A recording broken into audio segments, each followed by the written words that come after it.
What is good, y'all? Welcome back to Appreciate Greatness. Today, I'm going to be re-evaluating the 2024 NBA draft. So before we get into that, I do want to talk about a couple things. First of all, if you want to watch me play a whole bunch of College Football 25, that is on my other channel. It's called the Richie channel. I'll leave the link in the description. Secondly, this shirt is kind of busted up. This is my workout shirt, and I have it on, so if my collar starts to do like that, don't mind that. And then third of all, I tried to record a video the other day and I realized my mic wasn't plugged in. So here we are, we're back. I'm ready to record, I'm ready to have some fun. I got a lot of stuff in store for this channel, and I've been posting a lot of YouTube shorts and TikToks on my TikTok. So y'all can go check that out. It's just Appreciate Greatness, and the YouTube shorts are on this channel. Just click the channel. So let's get into it. The number one pick was Zaccharie Risacher to the Atlanta Hawks. And I still don't really understand this too much. It's not like he's the highest ceiling player. It's not like he's the lowest or the highest floor player in the draft. It was just kind of a confusing pick. I would have much rather seen them go with a Donovan Clingan, with a Stephon Castle, maybe even a Reed Shepard, just because those guys have clear-cut things that they're going to be great at. Like, Stephon Castle is going to be a great defender no matter what happens. Um, Dominic Clingan is going to be he's got really good touch around the rim, a really good five-man who can protect the paint, protect the rim, as well as catch lobs and finish around the rim. And then Reed Shepard is just this guy who can shoot the absolute lights out of the ball, has really quick hands, and that was all things that we saw before Summer League even. And so Zaccharie Risacher being the number one pick just to me hasn't really sat right with me. It just feels like obviously he's a 6'9" wing who showed the potential to shoot. He had a really nice stretch. That's enticing, but to me, he's not the number one pick. Now, before I completely just say I don't like this pick, well, I don't like this pick, but I just hate this pick. I think he's going to be a bust.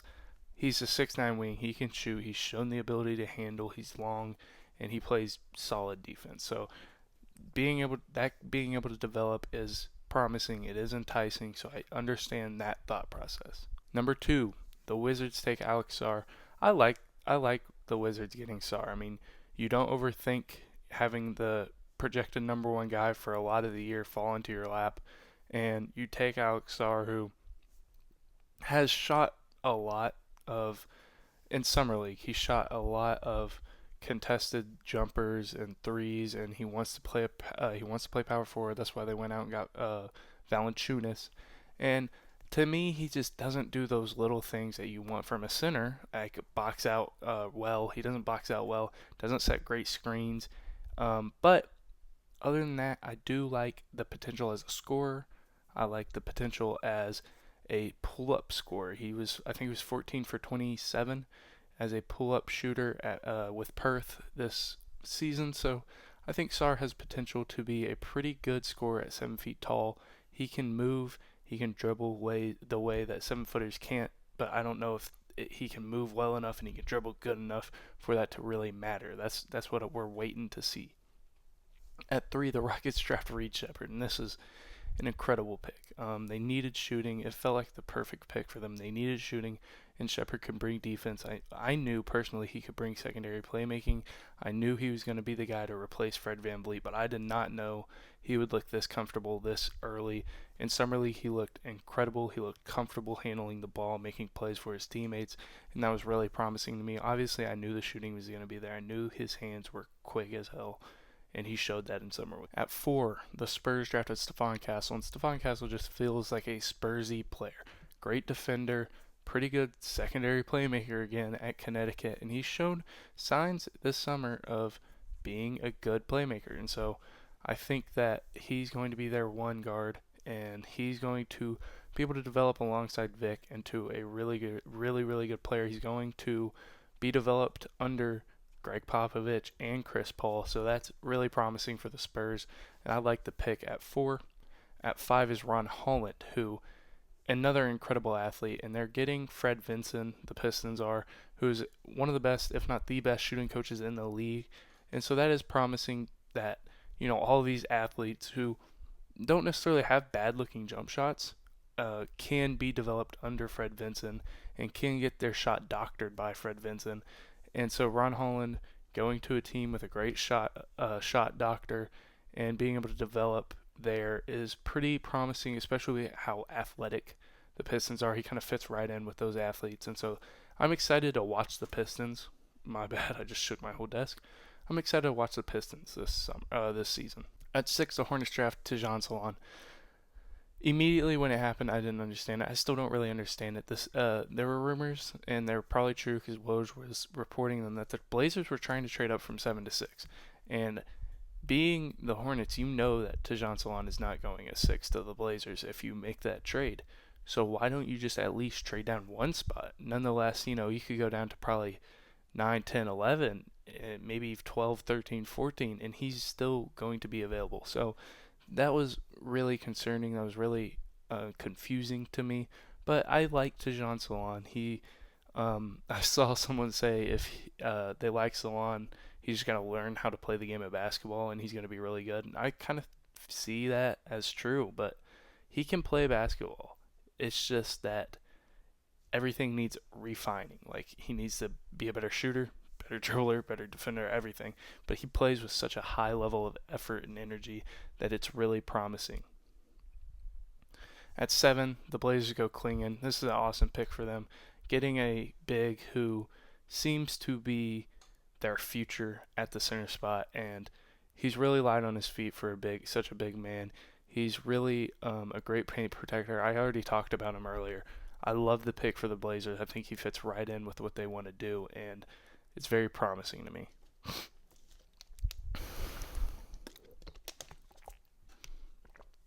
At 8, the Timberwolves traded 2 first-round picks to acquire Rob Dillingham, which to me was an awesome pickup. A guy who can come in and just be an instant shot creator, shot maker, playmaker guy for them off the bench. Kind of something they're missing, and another kind of replacement guy who can probably replace Mike Conley, like we're saying about Fred VanVleet and Reed Sheppard, excuse me. He can maybe replace Mike Conley in a year or 2 or 3. I like Dillingham a lot. I think he could develop into something really special in this NBA, in today's modern NBA. And so I like the trade for the Timberwolves. At 9, the Grizzlies get Zach Edey. I've said, I think I tweeted not too long ago that I'm starting to understand the pick. I'm starting to see the vision. I just still worry about Edey in open space. I worry about him as a short roller. He's a great screener. That's what he does well. He screens really well. He takes up a lot of space, and so it's hard to get around him. It's hard to go under. He's great. He's got good hands. He's got good touch. It's just concerning when you have to have him run the floor or you have to have him guard in space, like we see with Gobert sometimes. And Gobert's a really good perimeter defender for his size. And so I don't know. It's just Edey, it concerns me, is what I'll say. But I see the vision and I see what they are trying to aim for. At 10, the Jazz go Cody Williams. Cody Williams is such a hot and decent guy. Not a hot and cold guy. He's a hot and decent guy. If he's not hot, he's just out there. But he's still playing good defense. He's still, playing within the offense. He's not going to shoot you out of a game. He's not going to turn the ball over a lot and get you out of the game. If he's not shooting the ball really well, if he's not scoring the ball really well, he's doing other things, which I like. It's a safe pick at 10. I really like it for the Jazz. At 11, Modest Buzelis to the Bulls.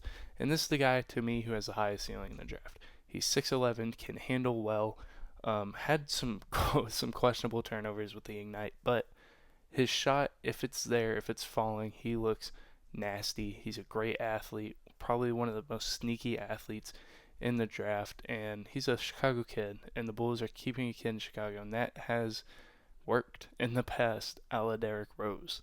The Thunder taking Nikola Topic at 12. This is a guy who was top 3. He was my second pick, in my opinion, for most of the year until injuries and then the ACL. And it's not even that the injuries were super concerning, but It's just that you kind of forget about him, and a lot of guys who were playing kind of just passed him, and the Thunder took advantage and get, to me, a top 3 player in this draft. He's a guy who has an extremely good twitch, he's extremely good first step, and he showed signs of really making guys pay when they went under screens. He also is, I think, the best finisher around the rim, guard finisher around the rim in the draft. 13, the Kings draft Devin Carter out of Providence. And Devin Carter is kind of the Cason Wallace build to me, where the Kings are looking to have a really good season, a really surprising season, like the Thunder were planning on last year. And they use a pick on a guard when they need wings, they need other things like the Thunder did last year. And you have De'Aaron Fox, you have Keon Ellis, you have Malik Monk. You take Devin Carter. Well, I love Devin Carter. He is a guy who can really defend. He's high effort, high energy, an incredible athlete, can shoot the 3 ball. He brings everything to the table that the Kings want and need. He's kind of what you would expect Davion Mitchell to be. And so I think you could have lineups where you go De'Aaron Fox and Malik Monk, and then Keon Ellis, Devin Carter, or you can have Malik Monk, Devin Carter, De'Aaron, Keon Ellis. Like, those fits are awesome to me, and I love the lineup potential that the Kings have with drafting Devin Carter. At 14, the Blazers select Bub Carrington, which is traded to the Wizards. I completely blanked. Traded to the Wizards for Denny Avdia, and Bub Carrington was my favorite player in the draft. Based on just me enjoying to watch someone, not necessarily my number one player on the board, but just enjoying to watch guys. Bub Carrington was my favorite. He opened up his college career with a triple double. He is younger than me. I'm 19. I turned 19 June 20th. He's younger than me. And so Bub Carrington has all the tools it takes. He shot the 3 well this summer league. He was pretty inefficient at Pittsburgh, but he did everything well. He's a great playmaker. He's got all the tools. He's a tall guard, tall point guard. And I'm really excited to see the future for Bub Carrington. At 15, the Heat draft Kel'el Ware, and this is an awesome pick. Kel'el feels like a guy who can impact winning immediately. And it feels like he's going to have a couple games where he starts alongside Bam Adebayo, and Bam will be at the 4, which is going to be great for Bam. As we're seeing in the Olympics, when he's next to AD, he looks incredible. And Kel'el Ware kind of has that AD mold. He's a great shot maker, especially in the post. He's really underrated in that aspect. And he's also a great rim runner, can catch lobs, is a great rim protector, blocks shots well, has potential to be a really good stretch big. I think he shot 42% at Indiana. He shot 57% from the field at Indiana. So Kel'el Ware is a guy who he was my second favorite guy to watch in this draft, and he has a lot of promise. At 16, this is another perfect fit, and we have a lot of perfect fits coming up. Jared McCain, it felt destined from the beginning. McCain can really shoot. He can play on and off the ball. When he has the ball, he's a good playmaker. He's a really fundamental player. Comes off a screen, if you're playing drop coverage, he's going to shoot. If he comes off a screen, you hedge, he's going to little pocket pass to his big. I love watching Jared McCain play. I love watching him in transition. The pull-up threes in transition. Just transition threes in general. He's awesome at them. And I could see him in 2 to 3 years playing right alongside Tyrese Maxey and starting. And it be Tyrese Maxey, Jared McCain show. At 17, the Lakers go Dalton Knecht, another perfect fit in my eyes. Knecht is just an all-around great scorer, great shooter. From the mid-range, from the 3, wherever you need him to shoot from, he can knock it down. He had a pretty good summer league. However, the defense is questionable. The defense is worrisome. It's not really there, but he's an older guy who can impact winning immediately, and that's very important for the Lakers when you have a 40-year-old LeBron. Who could retire really any moment, but he shouldn't. He's incredible still. But I like Dalton Knecht. I like the fit with the Lakers. And at 18, the Magic go Tristan da Silva, another, in my opinion, perfect fit. Da Silva's just that 3-and-D perfect guy who, when the Magic needs shooting, that's what they were looking for. You grab da Silva, who can shoot the crap out of the ball, and he also doesn't hurt your defense like a Dalton Knecht would. This Magic defense is incredible. It was one of the top in the league last year, and you add da Silva, who's just going to make it better, but as well as adding him to your lackluster shooting, which will help a lot. So I love the pick for the Magic. At 19, the Raptors take Jacoby Walter. This, to me, the Raptors are kind of going for a youth movement, kind of going for the, project movement, and Jacoby Walter is exactly that. He's a guy who is a project. He had some scoring inefficiencies, but he's a great scorer, great shot creator, can create for himself really well. He's a guy who I can see being a really good spark plug, six man in this league, and I like the pick for the Raptors, taking a young, high upside guy. At 20, the Cavs take Jalen Tyson, and they're a team who has been looking for wing depth and wing starter and a wing shooter for forever now. And Jalen Tyson is exactly that. He's a great three-level scorer. Defensively, he's solid, and I just love watching him score the ball. He creates for himself so well. Great scorer, like I said. And I just feel like it fits the Cavs really well, who's looking for wing depth. At 21, this to me is another perfect fit. Pelicans draft Wes Misi out of Baylor, and Misi hasn't been playing basketball for that long, and when you watch him, you cannot tell.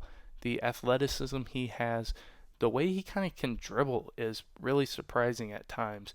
He's a great athlete. He can block shots. He defends well. He's really strong, especially for his age. His body is mature beyond his age, and he's a solid rebounder. The numbers don't really say that, but a great rim runner, really athletic, can catch lobs, can block shots. I love watching Wes Misi. At 22, the Suns draft DaRon Holmes. At 22, the Nuggets draft DaRon Holmes, and sadly he tore his ACL in the summer league. But I love the pick. DaRon Holmes is a guy who can dribble, he can shoot. He kind of reminds me of like a Julius Randle light player. He can kind of do it whatever you need him to do, and the Nuggets were really, really high on him. They really wanted him, and they got him, and I'm excited to see their plans for him in a year when he comes back from that ACL tear. At 23, the Bucks the Bucks surprisingly take AJ Johnson out of Illawarra, playing for Australia, the Hawks, and it was confusing, but AJ Johnson is a guy who has uber potential. He's an uber athlete who can create for himself, score. He is cut from the. He's related to Jalen Green, and he's cut from the same cloth as Jalen Green. It was still just a reach, and I feel like you had guys who could help you then, or who could help you now, when you were drafting like a Terrence Shannon, like a Ryan Dunn, like a Baylor Shireman, like a Johnny Furphy. But taking AJ Johnson 23, I like it. At 24, Keyshawn George, drafted by the Washington Wizards. This is a pick I liked. Keyshawn George was a really good shooter at Miami. I think he has potential as like kind of a tall point guard type player. He'll probably be a really good secondary playmaker at 6'7", but I love the shooting, and I love the Wizards just taking a flyer on a guy who could develop into something really, really great in the future. And that's kind of what the Wizards need to do, is just take flyers on guys who are young while they're still really young and rebuilding. You can take flyers on guys late in the first round who are young, have great potential, have a really high ceiling, like Keyshawn George. At 25, the Knicks take Pacome Dadier out of France, I believe. Don't quote me on that. I believe. I know his team. I can't say it. It's R and then Ulm, I believe, is his team name that he played for. But Pacome Dadier, a really, really great shooter. I think he's 6'9", 6'10", who he can stretch the floor. He can shoot really well. That's about all he can do right now, but he could develop into something scary. And the Knicks, who are a contending team, kind of can take a flyer on a guy, maybe plug him in here and there, and see what he can do, and then trying to develop him to be a really, really great player for them. At 26, the Thunder take Dylan Jones, who do-it-all guy out of Weber State. He did it all last year. The three-point shot's not really there, but he's a great playmaker, great rebounder, and he's really, really a great scorer for his size. He's 6'6", passer for his size, excuse me. He's 6'6", 230 something, I think. Just an awesome, awesome, fun player to watch. Did it all for Weber State. I think he had a game where he had 30, 20, and 9 or something crazy this year for Weber State. So he's a really promising guy for the Thunder. At 27, the Wolves draft Terrence Shannon Jr. This seems to be a steal, like everyone thought it would be. I mean, this is a guy who should have went higher, and because of the unfortunate case that was put upon him early in the season at Illinois, He fell down boards. He didn't play for, I think, 6 games. So it's been an unfortunate series of events for Terrence Shannon Jr., but he, in Summer League, attacked, went out there, was awesome, and showed why he should have been drafted higher. And he's just an awesome player. Can shoot from three. He's really fast. Can finish. Pretty good defender when he wants to be. At Texas Tech, he was an awesome defender. So I'm really excited to see him play for the Wolves and see how they use him and when they use him even. At 28, the Nuggets pick up the best defender in the draft, Ryan Dunn. This is a guy who did it all for Virginia. Herb Jones-like guy. He can protect the rim. He gets steals in passing lanes.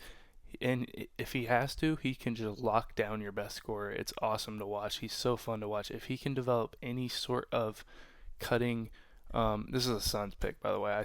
It was drafted by the Nuggets, traded to the Suns. If he can develop any sort of like really strong suit, like a great cutter, great. If he develops the three, it's going to be scary.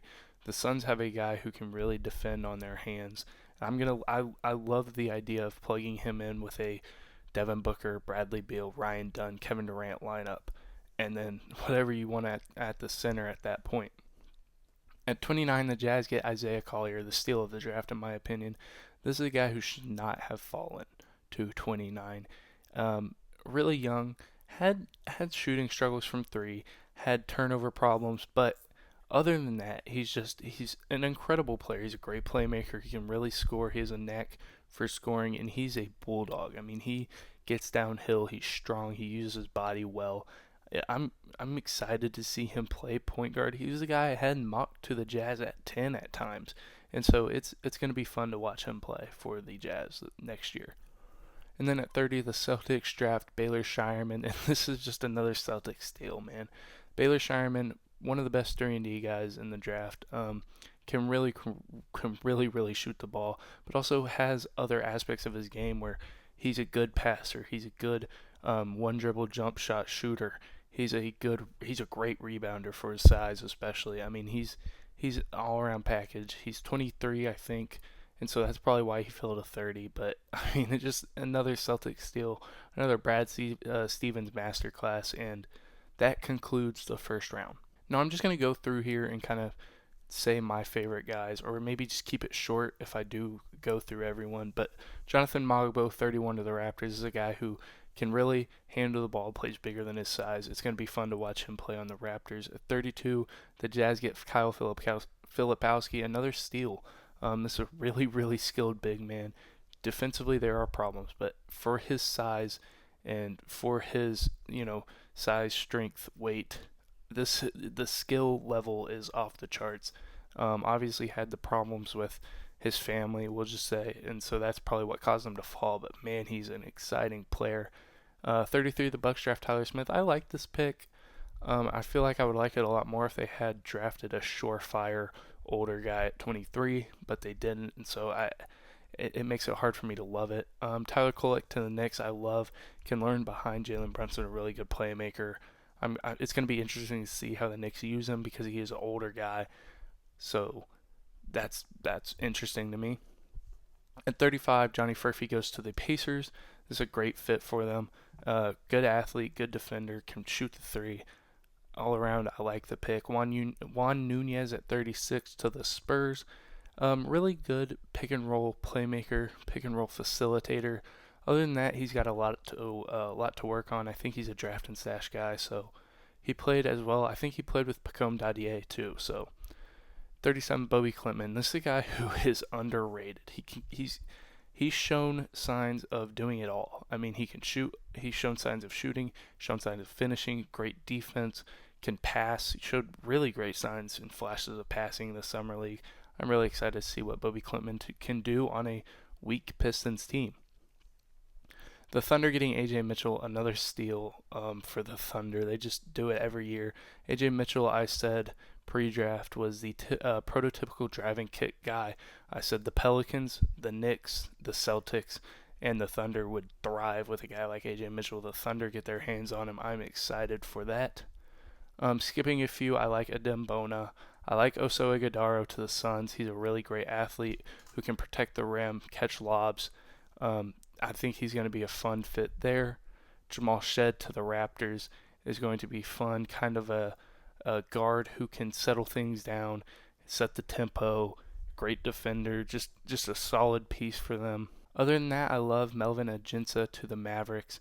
He's a guy who can really shoot the ball, left-handed jumper that is beautiful, and he fits well with the Magic, especially if they want to. I think it's in the Mavericks, especially if they want to run him alongside a guy like Luka. I think he'll be a great shooter for them. And then the last one, I love Kim Spencer to the Grizzlies. He's a guy who gets under your skin.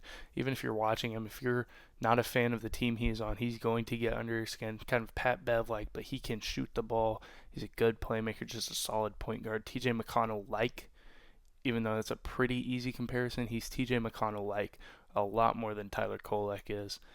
Kevin McCullough to the Knicks, also just an incredible draft for the Knicks, as well as Ariel Hukporti, a high ceiling guy for the Knicks, and then Ulrich Chomsky, another high ceiling guy. That one to the Raptors. So that is my reevaluating the draft. I guess I really reevaluated the first round, but I hope y'all went on to enjoy the video. If you did, leave a like, subscribe, do y'all thing. I hope I made one of y'all's day a little better. That's the goal with all of these videos. Other than that, yeah, I hope y'all enjoyed. Peace.